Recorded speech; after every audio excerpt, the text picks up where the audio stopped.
What is going on, everyone, and welcome back to the channel. I hope you're all doing well. Now today I've got for you a classic subreddit, one that for whatever reason I haven't covered in a very long time, a number of months now, but it is one of my favorites. It's r/IDoWorkHereLady. If you've never heard of it, just strap in. It's very self-explanatory. What I will say about this first story is that it is in 3 parts and there are 2 updates, which will just blow your mind. Without further ado, here we go. I'm more qualified for your job than you are. I'm not sure if this is the right sub for it, but this is fresh off the press. It happened about an hour ago. I'm head of sales and marketing for a major property developer with 10 years of experience in the industry, several of those spent at a large competitor's company. Let's call them money homes. They're considered the epitome of luxury due to the huge price tag. This will be important for later. My team covers all of the capital and a very large portion of the country. Roll on today. Since we've only recently opened up and are launching new developments for which we don't yet have the staff, today was the interview day. Normally for those kind of positions, the person would be interviewed by the sales manager for that particular development, the sales coordinator, and sometimes one of the sales directors. Since it's a bit of a track for the sales director to come in for the interview, 2.5-hour train journey when we're supposed to limit non-essential travel, HR asked me to step in as new employees will be reporting to me anyway. So, 8 applicants we have waiting. The first few interviews go pleasantly well, but nothing special, until we meet interviewee number 4. Meet Annabelle. Before she comes into the room, she's sitting in the waiting area with other applicants. And not only I can hear her go on about how she pretty much has the job in the bag, as she's overly qualified and the other guys are wasting their time. That was her first mistake. Then I can see her shuffling through papers at the admin desk, which was left unattended. Her second mistake. She still doesn't realize that our office is behind a Venetian mirror. I can see her, she cannot see me. She hears the admin come back in and scurries away back to the seats. It's now her turn for the interview. She comes in, hands me a copy of her CV, and sits down opposite myself and the other 2 members of my team. I look at her CV with a slight half smile, which I think she took as a good sign. So, she goes off talking about her major accomplishments at different employers. She tells us that she's actually more interested in being hired for another position at our company, which she can assure me she's more qualified for than our current employee. She then starts spewing out figures of our marketing campaigns, which have not yet been published, and advises me on the results that we should expect and what our next move in terms of marketing should be. I advise her that the only positions currently open are for sales staff, but I asked her which one she's specifically interested in. She mentions, wait for it, sales and marketing director. My job. My co-workers both look at me in waiting, so I decide to play along. I've asked her what makes her more qualified than our current director. She comes back to the marketing figures point and asks me outright, how many applicants are able to predict to a certainty what results you'll achieve? And then leads into a major point on her CV, money homes. So I'd started asking a little more about her position there, what was her area of responsibility, how long she's worked there, etc. She starts off telling this long, rehearsed story of how she started there as a negotiator a few years back and worked her way up to associate director, fancy name for managers responsible for more than one project, and how she eventually became sales and marketing director, but is looking to leave, so discretion is of utmost importance. At that point, I couldn't hold it anymore. I really wanted to let her carry on, but I just burst out laughing and I asked her to leave. She just gets very confused and starts asking what she said that's offended me. With the biggest grin on my face, I then said, it's one thing hearing you talk down to other applicants when you're supposedly looking for upper management position. Watch you steal confidential information from my admin's desk while pulling the 2 pages out of her hand, our marketing reports, and telling me and my colleagues that you can do my job better than me by lying to me about your experience. She gets offended and starts going off at me that I know nothing about her and she did not lie about her experience, and how would I have known that anyway? Annabelle, the reason I know you're lying is because I was the sales and marketing director at Money Homes during the years you've described. And not only do I know you are not in managerial positions, I know that you are not even part of the department, even if you did work there, as the department was made up of 42 employees, all of which I knew by name.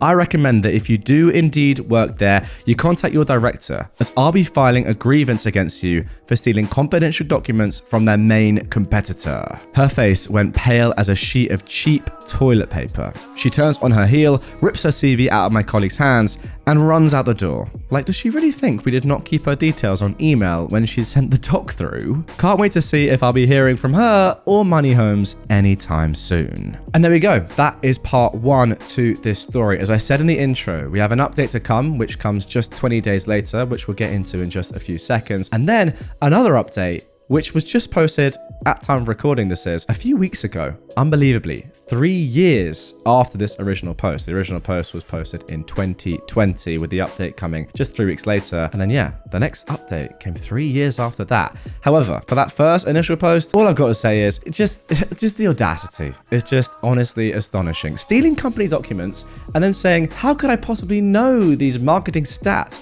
Like, it's obvious that you've got your hands on them in some deviant way if they've not even been published yet. Ugh, it's ridiculous. And then, on top of that, going for a job that wasn't even advertised. It's not even the job that you're actually technically going for. You've gone to an interview for a certain job and said, no, you know what, I actually don't want that original job. I want a new one. Oh yeah, the job of the interviewer. It's unbelievable. It really is. But without further ado, let's get into the first update, which happened, as I said, 3 weeks later. It's been a few weeks since my original post, and some of you asked for an update. So here we are. So, Annabelle, as you can imagine, I was not best pleased with her and her interview. I didn't do anything about it for about a week, and to be fair, I wasn't actually going to raise a grievance after all. But it just so happened that Money Homes and my company decided on a joint venture for a future regeneration project. So I was going into a meeting with them a week ago on Wednesday. The area sales and marketing manager for MH arrived about 15 minutes before the rest of our meeting. And since we've known each other for a while,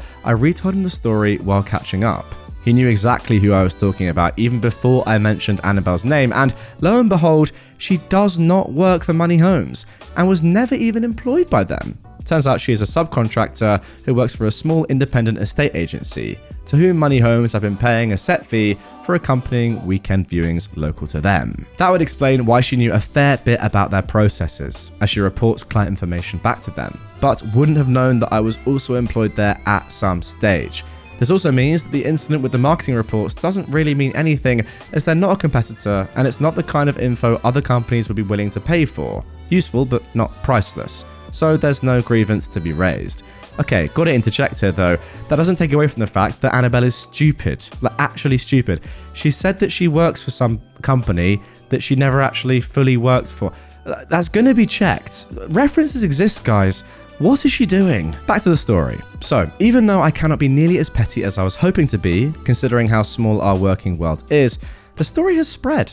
I can't see her getting employed by any of the larger house builders in the near future. The funniest thing about this is my colleagues have come across this story on Reddit after I removed certain personal details and have been sending it to me with hopes of working out who Annabelle and Money Homes are. Like I said, it's a small world.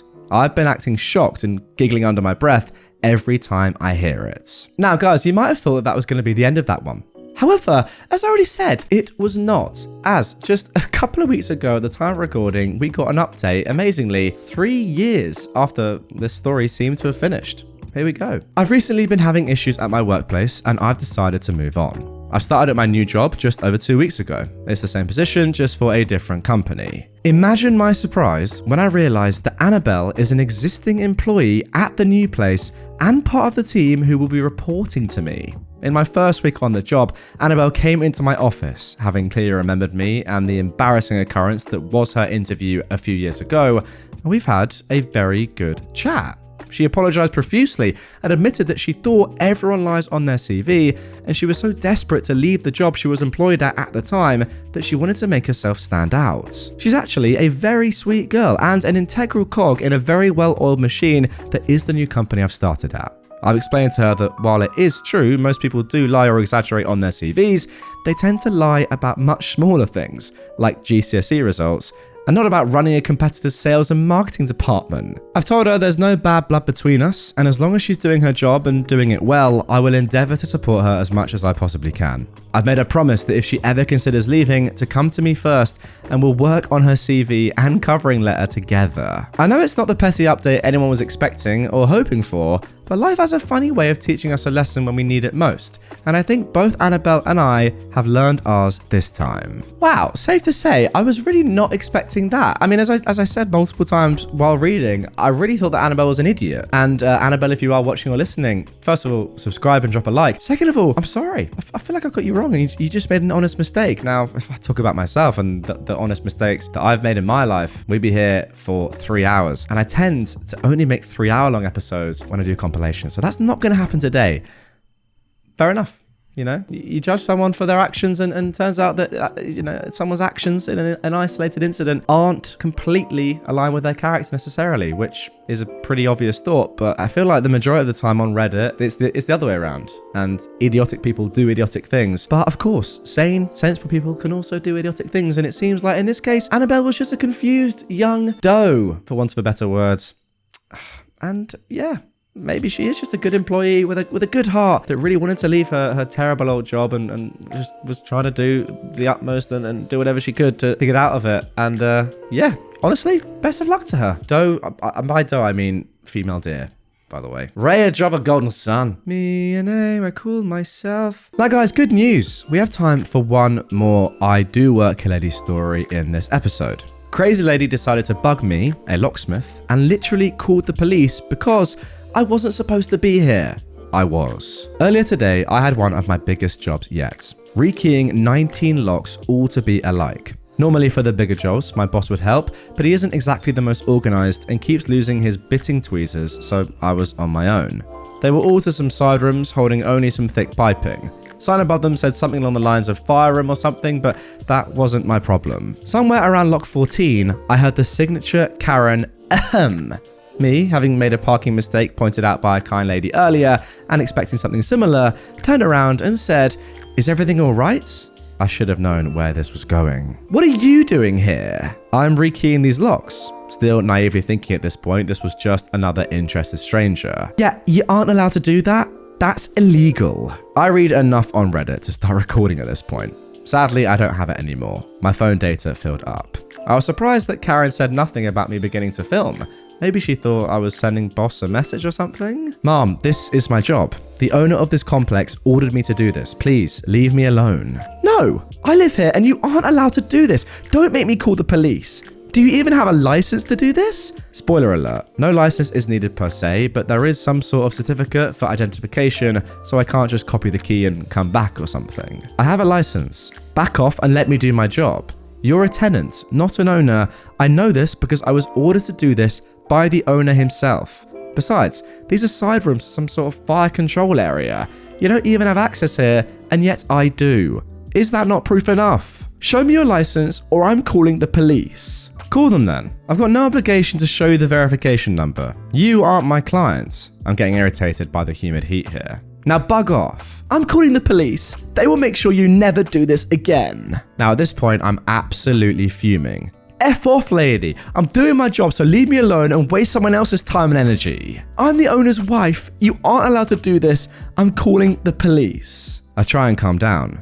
"No, you're not. The owner doesn't live around here and is single. Try again, lady." I know I have mild anger issues and I've been trying to control it, but this lady just annoyed me in 90-degree heat. Genetically related back pains and being hunched over for 14 locks working on the ground didn't help much either. Sure enough, she did call the police. 2 locks later, they arrived. They asked if I was supposed to be here. I said yes, showed the text between me, my boss, and the real owner, got them on call to confirm, and showed the police my number and the video. It wasn't very interesting from there. They basically told the lady not to waste police time ever again, that this wasn't her business, and I wasn't in the wrong. They ordered her to desist and let me know everything was good and to continue as normal. I got the job done well. This incident was shown to the landlord. If it was up to me, I would change 1 pin on her door to the next size up. It wouldn't make her key not work, just make it harder to turn. Sadly, the landlord just laughed and said that they couldn't do that. Let me add this as a final side note. You people who need to deal with Karens regularly have a newfound respect from me. You know what, mate? Fair play. I think you actually dealt with this pretty well. To be honest, partway through the story, I was actually thinking to myself, I don't necessarily think this Karen is too bad. If there's a random man in your building, it's a bit weird. I understand that. But then the more I thought about it properly, the more I realized, well, the guy's on the floor, like, doing locks. He's probably got, like, a locksmith's attire on. How has he even gained access to this property in the first place if he wasn't given it by the owner? You know, there are a lot more questions. If someone was in there without permission, I don't think they'd be actively working on 14 locks and then working on 2 more while this Karen called the police. So, yeah. As soon as I thought of that, I realized, oh yeah, okay, so this Karen is just pretty dumb. But yeah, once again, OP, I feel like you dealt with her extremely well, and the police too. There can be nothing more annoying than working in 90-degree heat, doing physical labor, and having the police call on you and then having to deal with that before getting back to your job, which you need to still finish. So fair play. You did keep your cool, apart from that one little moment. And yeah, I completely agree with your final point. Those of you that deal with Karens daily, how? Anyway, guys, that is going to do it for this one. Really hope you enjoyed it. A little bit of a throwback subreddit from me there. If you've never seen this before, if you've never seen me do an episode on this before, because, you know, who knows, you may be new to the channel, and yeah, I don't think I've covered this subreddit for a good number of months, then click on screen or down below in the description. There's a lot of content that I've done on this subreddit over the years now, and yeah, you know what, if you've never seen any of it, wow, what a privileged position to be in.